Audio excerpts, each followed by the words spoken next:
Kinouanina, Pana Yassela, Centre évangélique La Liberté s'arrache, Pana Pendi Soir, tous les amis de Konzo Mutuka Kinouanina, idéologie Nabino Yangoyo, Boyoka.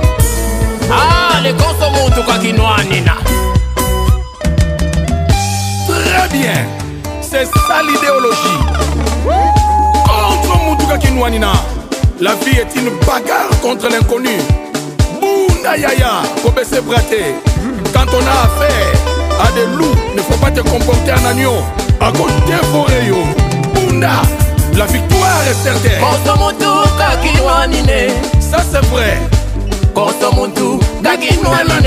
Yaya Zalaka Yaya. Tala moto na moto, yeah, mi bundele. Yanoko esa yanoko. Tala moto na moto, yeah, mi bundele. On est mieux servi que par soi-même. Tala moto na moto awa. Kotia Kelikia na moto te. Tala moto na moto awa. Yako sela na maboko moto pasi. Bunda bundolonga he. Bunda Yaya. Bunda bundolonga he. Samba sambolo. Konzo Mutuka Kinouanina. Oui Yaya. Bunda. Vie eza bagarre.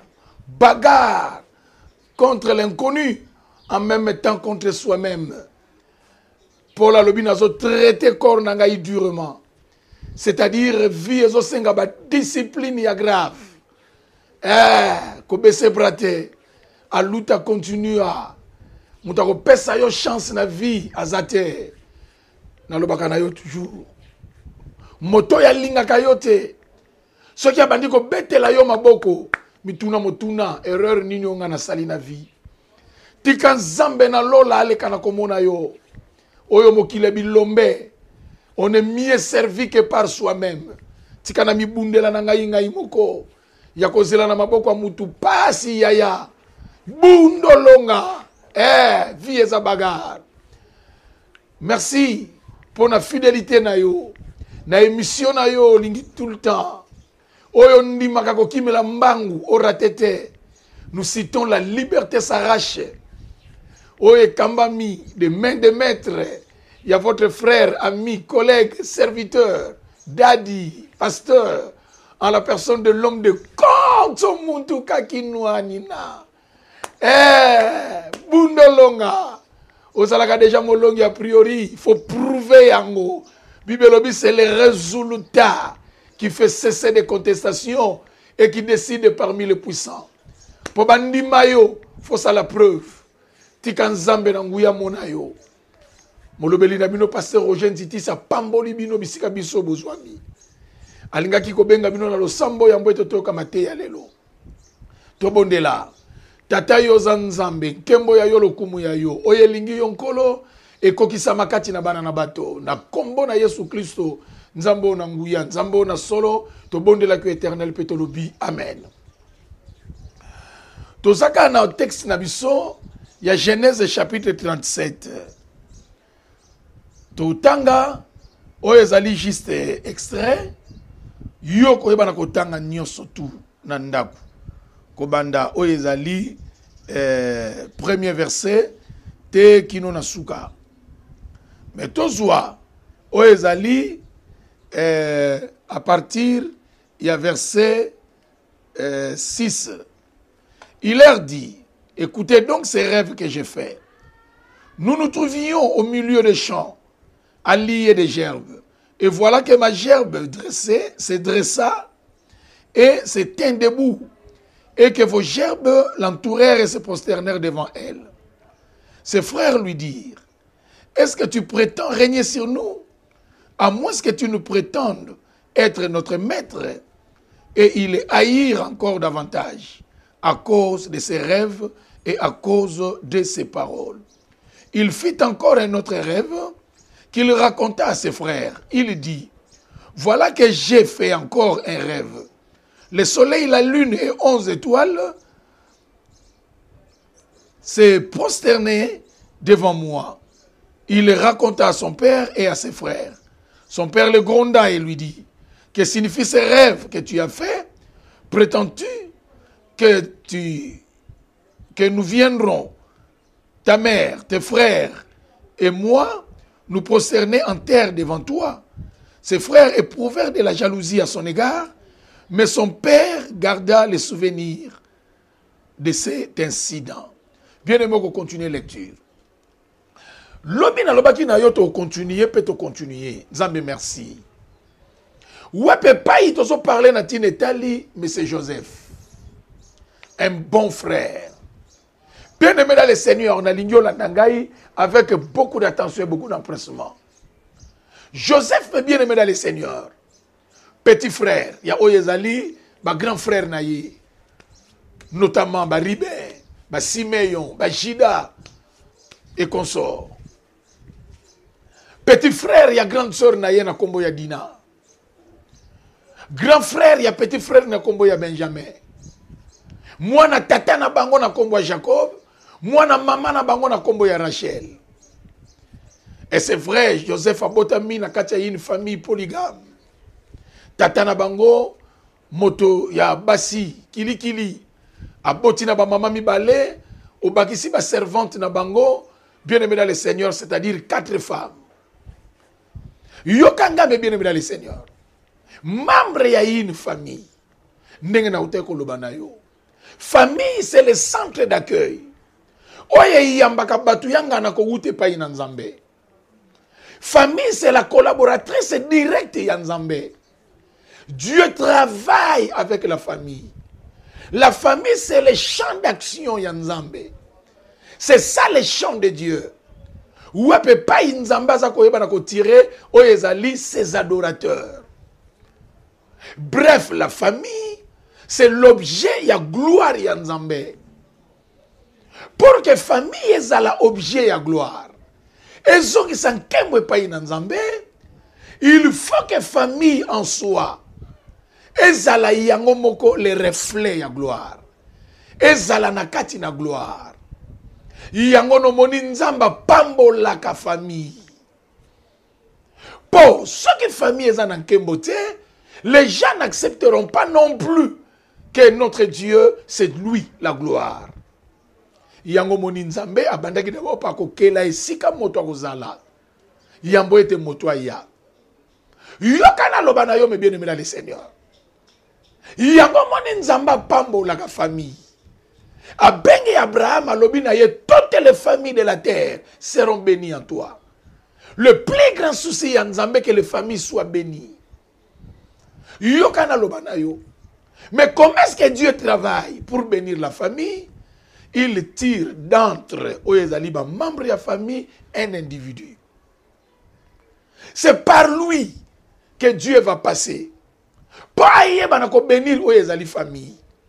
Alors, pambola motomoko pour que celui-ci à son tour a relayé yango pour l'intérêt communautaire. Je parlais la fois passée et j'insiste. Tango zoui, mais bien aimé dans le Seigneur, qu'on s'approprie nangote, qu'on la égoïste te, ozoui et lokwanga na ya famille, mais bati yango na maboko na yo. Et lokwe sengeli na yo sala, et tout le monde a se retrouvé, mais bien aimé dans le Seigneur, na eloko ba pesio parce que za ya Nzambe. La fois passée, je vous ai expliqué l'intérêt au evandi na kokaba. Yokana epsa mutu moko azo simbangai. Na kati na libota, moto nyoso to azalaka na don. Parce que force ya famille, ezali partant ya ba potentialité oyo Nzamba tie na kati na oyo ezali famille. Oyaza boye, oyaza boye, oyaza docteur, oyaza enseignant, oyaza militaire, oyaza aviateur, oyo boye, oyo commerçant. C'est comme ça que Nzamba crée Kabajango. A saliango me bien aimé le Seigneur pour les choses au monde na moto et aussi sur le plan spirituel, Nzambe a équilibré la famille. Atia batamite mama be bazali, yé moko Nzambe, atia ba sorcier na katia famille, pe atia oyezali batu ya mitema malamu na famille. C'est comme ça qu'a déclaré, chacun aura pour ennemi les gens de sa propre maison. Tout ça c'est pour créer oyezali l'équilibre. Ou comprendre te Nzamba tia ba sorcier ndenge nini, Bible zoloba na mokanda na Isaïe, yé muta créer prospérité, yé muta créer la diversité. Poto kenina oyeza simple, yé muta kela satana. pour na besoin oyo yemo kwa yebi ndenga kelaka jida pour na besoin oyo yemo kwa yebi a placer parmi les 12 pour créer oyo ezali l'équilibre quand de to monaka oyo ezali boîte ya conserve boîte ya miliki oyo ezali peut-être coca sucré ou bière ce que fongoli yango koyoka esali ce que umeli mingi bongo et perdre le goût tala soko tiaki oyo ezalaki moulanga sucré na congélateur ou soit canette na congélateur au mona ce qui est kangami malili et bandi ko bundana et créé oyo ezali fuite moko songolo oyo kuta nyoso presque bimi oko récupérer ngo osimba na kati libangeza tango ko sala ke no nini wana nyoso fondre pe ozolinga sikoyo o mela yango o mona gueza souté l'essentiel c'est que o meli sucré o kangi bouchon o zongisi o mona ke eza sou penza ndenge yango ezalaki te ezalaka conseiller au fongoli boîte de conserve ya tomate to ya sardine il faut qu'on consommer lata dia ngombe faut consommer ngo mukolo wana parce que soko tika ona kacha boîte et beba obi pourquoi na système ya conservation para koyeba ko conserver ngo malamu batiaka microbe église yokanga batiaka microbe wana bien aimé na lobaki no so ba tete beba moto na mayele o komela ngai tozala ba microbe pathogène na ba microbe non pathogène c'est-à-dire ba microbe ye bomaka na ba microbe ye zalaka pona intérêt ya mutu même na kati ya nzoto mutu azana besoin ya ba microbe c'est qui na bonne sanité nzambe na bomoy tete beba masola ba Lazare ba Capernaum et bebisa biso mitu bon ba microbe moko boye ba benga ngo ba tomaine oyo ezala kozo comprendre na lia ki fufu na lia ki pondu mozo comprendre te et comme na niveau mais bien aimé dans le Seigneur tango ezo bima lokol excrément ezo pesa solo c'est-à-dire il y a eu des microbes oyo et sali que et comme ça biloko wana bongo lembisi yango comme si yango bongo nous fait bima et qu'elle est dans les lieux secrets ce que vous me mingi yango mo ndo sala mutu pasi amando sala ba gaz moko azo panza batu azo mona ngo sentiment mazo yeba teke batu azo ko indisposer batu ces microbes là mutu azana ngo besoin oyo ko sala ke mutu alali munoko comme solo bien aimé dans le Seigneur il y a des microbes ezali pathogènes bien aimé dans le Seigneur qui détruisent oyo ka microbe l'équipe infectieux détruire mais ça na ba microbe mususu bien aimé dans le Seigneur ezala kana avantage yango batiaka na kati ba boîte à conserve na kati ya mutu consort ba microbe yango permetaka nzamba salisa ngai moto moka mayelo osela nga texto pour féliciter ngai si je suis dans le bon la putréfaction li kase huti na nzete kwei bien aimé dans le Seigneur lelo bo mona ngweza kaka bien lobi o mona ba allez et bandi ko changer forme et bando pola yango sala ka fumier c'est-à-dire il y a des microbes bien aimé dans le Seigneur oh eza intéressant ndenge kaka nzamba zo placer oh ezali batu na kati ya famille bien aimé to comprendre parce que nous avons tout diabolisé parce que na biso to longola l'intelligence na makambo ya kosambela or kosambela c'est pour les intelligents et ça pour na élite bien aimé dans le Seigneur mboka moko te ko évoluer sans oyezali spiritualité na yango la spiritualité eyebaka ko valoir son pesant d'or yango colonisateur bien aimé dans le Seigneur yokanga partout où il est passé ayeba ko coloniser mboka à travers la spiritualité ce qui moto naïf tu es foutu donc c'est ça nzamba personne n'était pas na Moïse ake no délivrer bana Israël mais nzete yango multifonctionnel na solo bana yo nzete yango moko capable ko kabola mai pour ça le miracle, le même nzete, bien aimé dans le Seigneur, capable de comme un sorcier devant les sorciers. C'est ça l'équilibre. Motoazo tambola, katina yaza na œuvre ya chair, katina yaza na œuvre ya esprit. Pour créer l'équilibre, Bible lobi marcher selon l'esprit pour dominer œuvre ya chair. Kende ko tanga œuvre ya chair. Soko silisi ko tanga œuvre ya chair, babiloko ko tanga na kati, tanga na Galate na chapitre 5. Babiloko yoko tanga na kati, o eza œuvre ya chair, yeba ke mutu nyonso tu. Atazo ganga na samo yenge bene ezalaka kati na ye. Sauf que eza étouffé. Ceux qui ont lali kaka pongi, yangwe lamuki. Oyo Bible zoloba, oh nzambe salisa ngai. Elobi boye, Yesu azo kamwa ba disciple. Boko kete ko feye nanga na Gethsemane. Ata 1 heure. A rappeler bango lobi l'esprit est bien disposé, mais la chair est faible. C'est ça notre bagarre. L'équilibre ya vie yangwana. Et l'homme se découvre devant Oyezali équilibre wana ya vie. Ayeba sokaza makasi to za makasité. Neti yo vie na yo plongé na katine kobo bien aimé dans le Seigneur. Et zo lakisa ke œuvre ya chair est dominé yo. O makasité. Oza makasité. La perfectibilité oyo nzambe azoyeba na kozela katina yo a trouver ngote. Bien aimé dans le Seigneur, na lingyo yokanga. Na lingyo landanga avec beaucoup d'empressement. Nzamba salela makambango bongo. On aura le temps, bien aimé dans le Seigneur, d'en parler. Et na katia libota eza bongo. Iye mutatia batu. Apesa ou ezali ba multiple dons. Oyo nyoso nzamba sala. C'est là où Paul a compris. Dans Romains 8, 28, à l'obi, toutes les choses concourent au bien de ceux qui aiment Dieu. Zambe mutalingila kiango bongo. C'est ce qui crée la famille. Il y a salaka l'efficacité. Bien aimé dans le Seigneur, il y a oyezali famille. Et dans les bata oyo, bien aimé dans le Seigneur, il y a Jacob. Dieu a choisi oyezalaki Joseph. Il y a des leaders. Bien aimé dans le Seigneur, quand bien même les aînés sont là, choix yanzambe, justice yanzambe, ce n'est pas à la manière des hommes. Nzamba mone ke na nzela ya Joseph de famille ko ibana ko fongwama. Yokanga.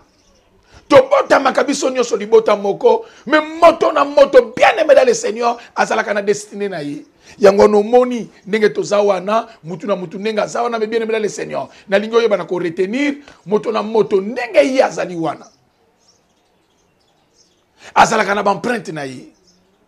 Mais na zolo ba cette diversité là. Il y a kati ya makambwango et yebaka, mais bien aimé dans le Seigneur ko collaborer. Pas ça là oyezali l'unité ya famille. Ce qui moko zwa, mususa zwa penzate. Akoke komi tungisate. Parce que problème na ye ya kozanga nzamba yeba ko résoudre ngo à travers son grand frère. Yangwe sala ka oyezali équilibre. Oyoka yebo sakana na yete. Ana bande ko na yeba tanga. Mamo bozo mona boy. Akolisa bana. C'est comme ça. Nzamba sala makambango bongo.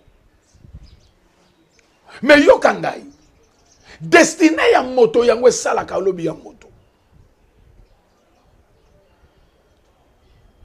Nzambe asala ka nyoso tu. Pa yeba na kolobela mutu. Ayeba nani aza.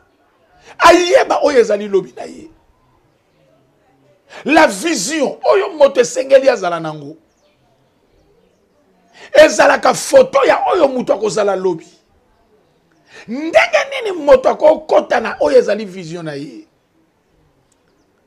Vision oyo incarnaka destiné ya mutu. Bien aimé loko les spirituels, moto wana fois la fort ayeba. Soko yebite, pona nini ozana mokili, ntina na yo nini, même dans ta famille. Oyebite le pourquoi, ya oyo yera na mokili, bien aimé osuka na kati ya divagation.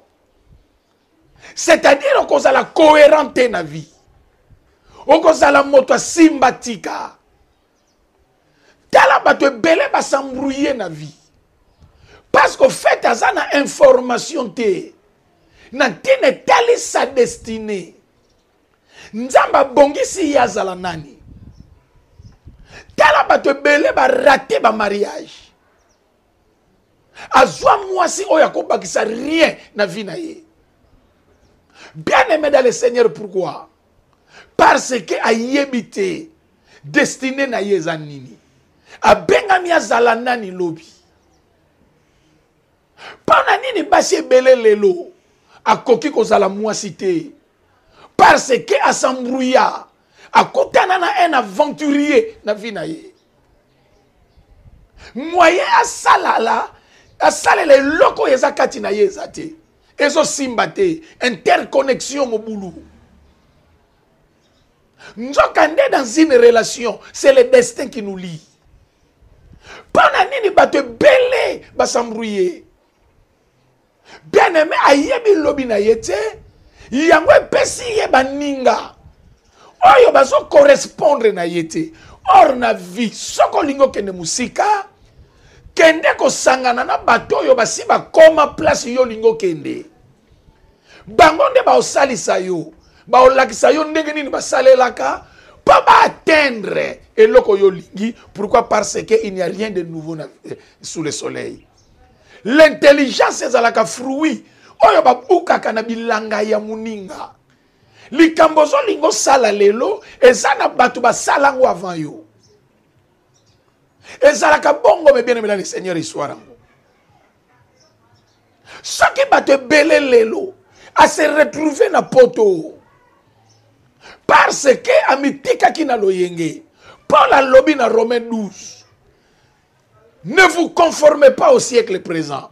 Bolanda loyenge ya tan oyote. Batu mingi akeka ka poto parce que ça l'a influencé na photo ya mina ye atinda ki photo na poto. Poto yaka na yo matama. Oya no matama. Makote bo wa eko vimba nango. Kingwe ko tonda na misuni. Raison mais bien aimé dans le Seigneur. Bazana mabele ya bienté. Ba neti bisote. Mabele na bango tout est chimique mon frère. Babiloko baliaka wana. Ozomona liki kaka. Ole moi 3 jours ozo sentir nzote fungwami. Même bien aimé dans le Seigneur échange aka rien na destiné ya mutu. Ce que c'est sekanzamba yebeli yote voilà ok ko s'embrouiller. Ce qui est pire encore. Bien aimé dans le Seigneur, ok kotanana mobali, ndenge bino mobolobaka mboka ya bana na bana. Ndenge bato babalani la na Angola, ndenge bato babalani la na Afrique du Sud. Nzela mukuse ko bosana te, ntabaliaka na mulaya singa. Pasi ya ntabande ya ngwana. Lokola singeza mukuse, e loko nyonso azomona pembeni na ye e ko intéressé ye. Yoka na yebisa mutu moko simbanga très bien. Akende ko lia même loko ya lia kate na fleur a comme songo biloko ko lia bo kama ntaba bozale ko bongisa bo bomena bonane mais bo bomie na Mars pona nini mulaya singe bomi ya kelie loko balia kate. Bien aimé dans le Seigneur yoka ce qui vision za bukuse na lobi na yo oko se carte de justice na oyezali destiné na yo yoka nga mon frère yango no moni nzambe alobelaka mutu pa moto azala na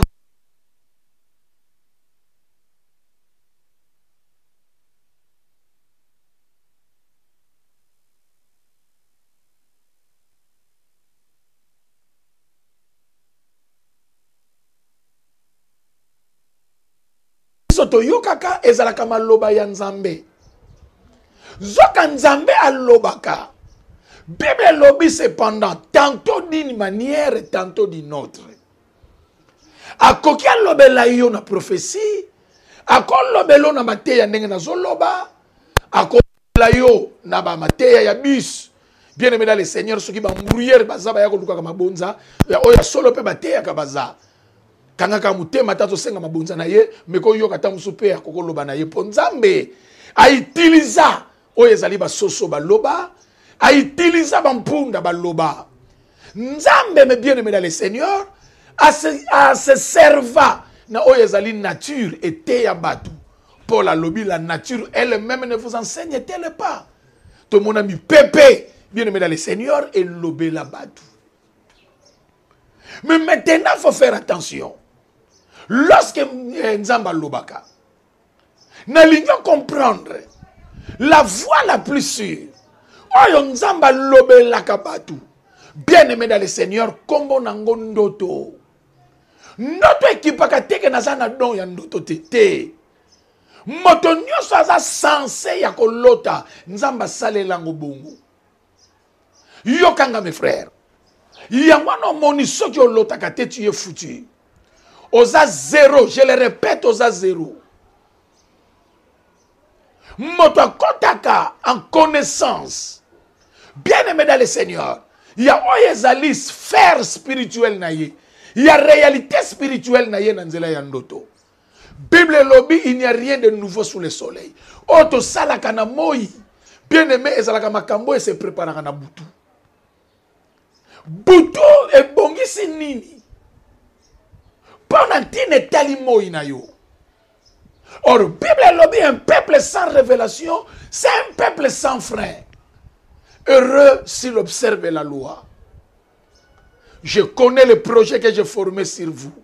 Projet de paix et non de malheur, afin de vous donner de l'avenir et de l'espérance. Afin de vous donner de l'avenir. Bien aimé, avenir est à la caché. Moto à la makasi. Abuka, oyezali barrière wana. Pour que nous comprenions nini nzamba bongisi pona lobinanga. Ezalaka possible. Yango nzamba permettait chaque jour muto lota. O loti te lelo tu es foutu, o yebite lobina o sala nini. Lela, so ki o lota kate. Bien aimé bako parler na yo na prophétie. Oui, c'est l'un des moyens. Bible lobi nous prophétisons en partie. En partie, nous connaissons en partie. Moto a prophétisé. Il y a pas que me bien aimé dans le Seigneur. Et Zalakapé aussi lié na humeur ya mutu. Ce qui prophète ba bebana ki na tongo na femme na ye. Tia na moto na yo, asa déjà dérangé moralement. Et vous allez passer pour ça la musala nenge longo bani. Yango Bible lobi examiner toutes choses. Bat ba ko za la 120 personnes. Baza 130 personnes. Bazo zela. Balekana oyezali contrôle. Ba prophétisaka. Bien aimé dans le Seigneur. Moto wana tazana molimo. Na lobi na yo quelque part la fatigue. Et koyeba na ko se manifester. Yesu azo teya makamba molimo. Mais ba sentir que batu bazo joya molimo. Mais ba koma ki fatigué. À cause on a besoin tellement. A que nous mettons la secret, bon, on va continuer prophétie. Allez-y comprendre. Qu'on ne pas que nous sommes secrets, toi à côté, à senga que nous, batiango, ou les alimenteka. Mota tinda qui a yoka te ayen ngo batia mwamba au gangi la mutuana. Déjà spirituellement ça ko ningana. Même j'ai trois pesa conseil. À lobi boye na Moïse. Au pako la manayo. Mais quand tu étais kaya ebele ya batuboye, au faillir, au lembanoki. Or, mais bien aimé dans le Seigneur, Yesu azoloba, Yesu anganya loba kinaye, que l'esprit est à la kanango dispo. Esprit est un problème. Mais cher ne, elembaka, cher belaka, cher est à la kanaba problème, estressaka. Yango no moni ndoto. Bien aimé, c'est toi. Mutozolota ndoto. Joseph Nzamba lakisi ye na ndoto. Nani ye akozala. Bien sûr, bon intérêt ya bandeko na ye. À deux fois, par deux fois, Joseph azolota bandoto. Bake buka matiti, gerbe na ye ya fleur, na katikati ya baninga ezoguma melaye. Ayebisi bandeko, bien aimé boti jalousie. Famille ezalaka constituée na ba santuté. Moto na moto ana tempérament na ye. Nzamba tie ba catégorie mususu. Ba misusu ba ndeko na yo mais atie bango na catégorie ya binemi. Ba ennemi na yo oyo bazana rôle ya ko jouer. Ba onde ba osala marche pied na yo. Mais faut comprendre ndenge nini baza. alote su ya mibale. Bien aimé, amoni sanza moi na betwale zokuma mela étoile moko ya ye. Bien aimé dans le Seigneur yokangai. Tata na ya pas melié, mais tata a compris que déjà makambo e ngolo banini. Et bati les soso zuwa na ngambu ya oyo ezali bandeko na ye. Bien aimé dans le Seigneur, écoutez qui Joseph. Cette jalousie, bien aimé, écoutez qui Joseph est cher. Nini. Et la moussi oyo ezali combat. Yokanga contre Joseph te, mais combat contre oyo ezali sa destinée. Oyo tozalaka, bien aimé dans le Seigneur, biso moko to miye barate. Moto ya lingaka yote, yemta yebi nani kozala lobi. Il faut faire beaucoup d'attention. Na lobi bitumbe lamuki. Nako yebi sa mutu moko. Destiné ya mutu babundi sakango. Destiné ya moto bien aimé dans le Seigneur, ezwaka choc. Te bele ton mona lelo, nzamba bongi sakite.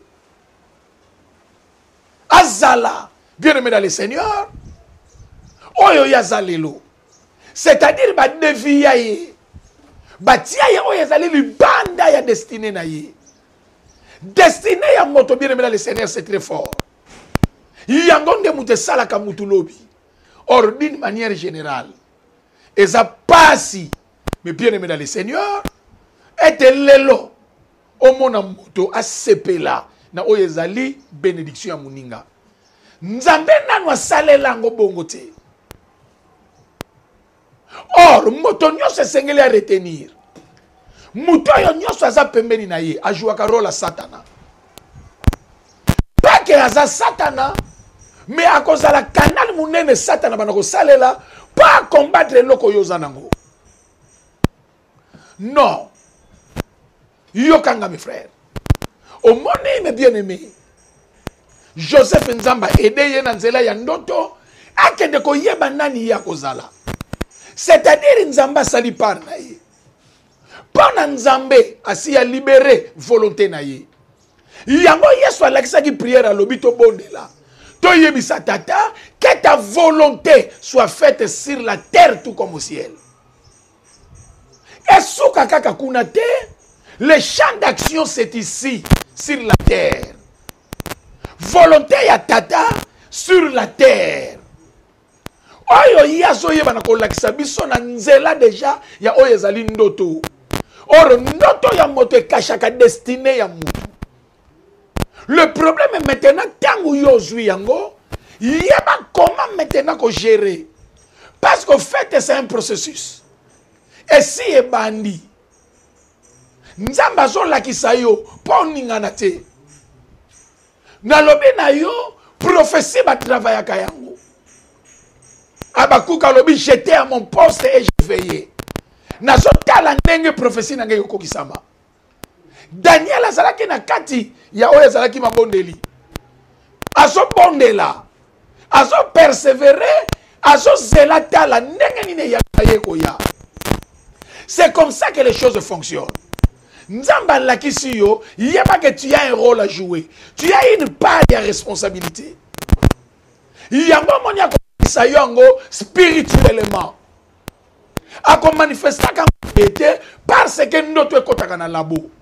S'il y a des choses à faire, réussite à la caïne, conjugaison. Dans les seigneurs, mais fort. L'avantage est que aussi il y a des choses où il faut ça là, où il faut corroborer si il y a destiné na yo. Bien aimé dans le Seigneur, na lingio retenir ga. Aussi banga yango mona ka mutabando tanga par rapport à sa destinée. Moutake tu as formation, moutake salaboye, bien aimé dans le Seigneur, côté école de foot, par rapport à oya kozala lobby. Nzamba longo na yo. Panani nzamba yebisi yo. Bien aimé dans le Seigneur, pour yebe pa ozokende, o divagete. Or, ndoto, na accomplissement ya ndoto, c'est tout un processus. Il y a ko sakanate. Mama na likambo evanda na kolota te.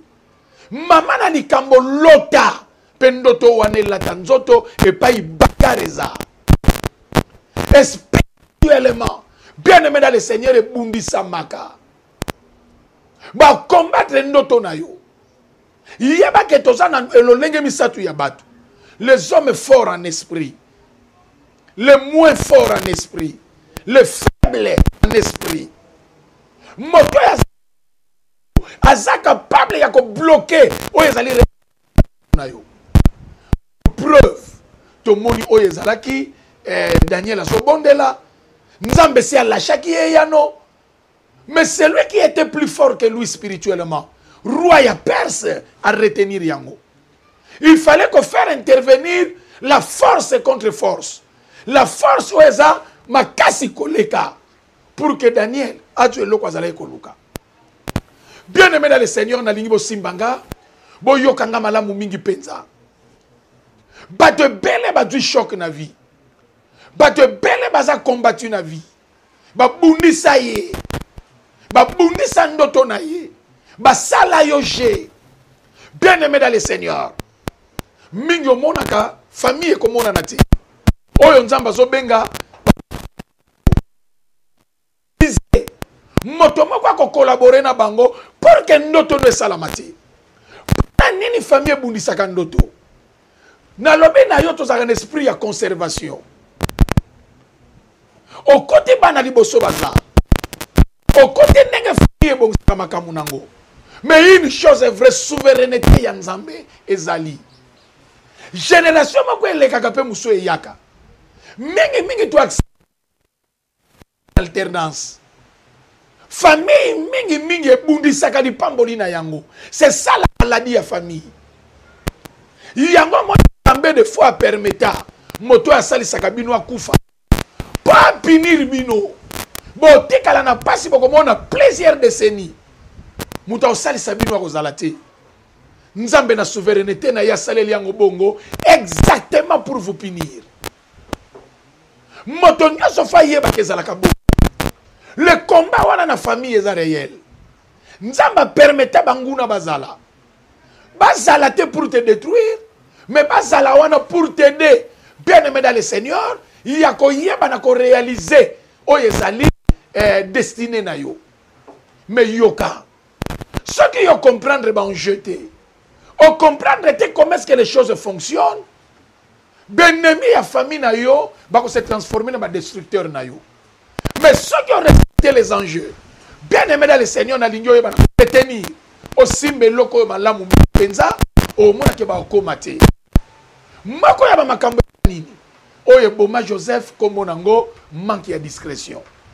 Quand on manque de discrétion, bien aimé dans le Seigneur, c'est alors que fongo la kanzela. Pas si munene ya yo na lingyo yeba ozana sekelete. Moto ya zangi secret, bien aimé, azana ba empreinte bon Nzambe kati na yete. Comment ça na te yesu bengi ye l'image du Dieu invisible. Yokanga parce qu'il y a déjà ko bota mananzela ya mwasi. Yo pe yeba yango ozalaka image ya Nzambe invisible. Ba tribu ya Nzambe fe mona na kati na yo. Pour que Nzamba sepela na yo en tant que représentant na ye. Moi comme bien aimé dans le Seigneur. Il y a Oyezali, ba tribu ya Nzamba.